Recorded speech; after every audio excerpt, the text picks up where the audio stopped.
بسم اللہ الرحمن الرحیم۔ سب کے سب اپنی اپنی بالٹیاں لے کر تالاب کی طرف چل پڑے اور پانی بھر کر اپنے اپنے گھروں کو واپس آئے، یہاں تک کہ سب گھروں میں صاف میٹھا پانی آ گیا۔ شام ہونے تک اس کا پانی بھی تمام ختم ہو گیا، لیکن اگلی صبح پھر تالاب پانی سے بھر جاتا۔ اس کا راز صرف چنازی کو معلوم تھا، کیونکہ اس کو معلوم تھا کہ اس کا مینڈا بغیر کسی شکایت کے ہر رات 3 مرتبہ دریا سے پانی لاتا ہے اور تالاب کو بھرتا تھا۔ یہ ساری محنت اس کے اپنے گاؤں والے لوگوں کے لیے تھی۔ اس وجہ سے چنازی مینڈے کا بہت شکر گزار اور احسان مند تھا۔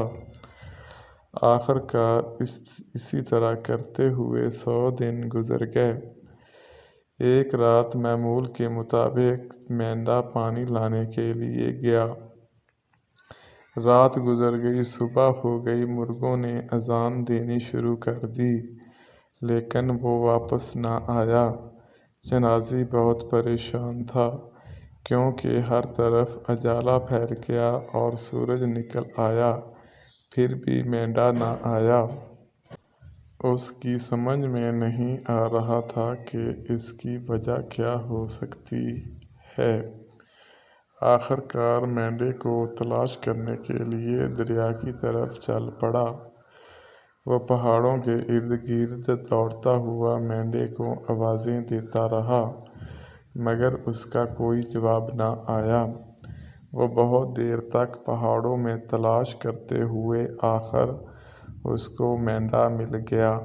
وہ بیچارہ نڈھال اور ایک گھاٹی میں پودوں کے درمیان پڑا ہوا تھا۔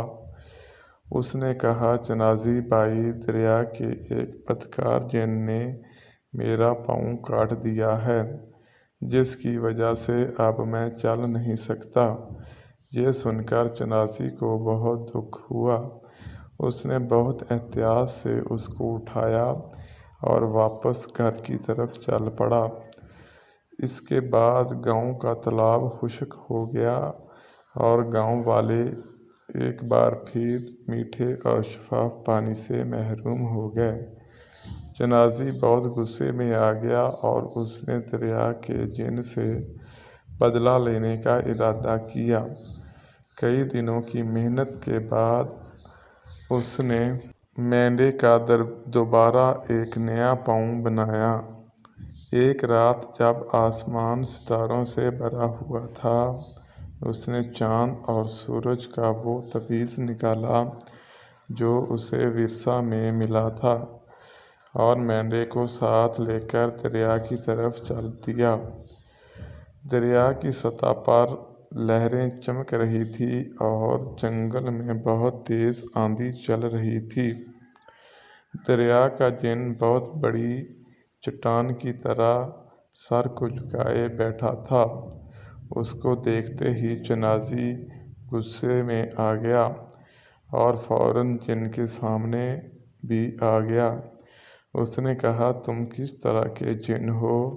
تم نے میرے مینڈے کا پاؤں کاٹ دیا ہے، صرف اس بات کی وجہ سے کہ وہ تیرے دریا سے پانی لیا کرتا تھا۔ اگر تم نے اپنی غلطی نہ مانی تو میں تم کو آگ لگا دوں گا۔ چنازی کی اچانک آمد پر دریا کا جن حیران ہو گیا۔ اس نے اپنی تلوار نکالی اور نوجوان سنگ تراش کی طرف دیکھ کر حقارت سے بولا، تمہیں مجھ سے اس طرح بات کرنے کی ہمت کیسے ہوئی؟ میں اس دریا کا مالک ہوں، اے چھوکرے، یہ پانی میرا ہے، تم کو میں یہ پانی چوری کرنے کی اجازت نہیں دوں گا۔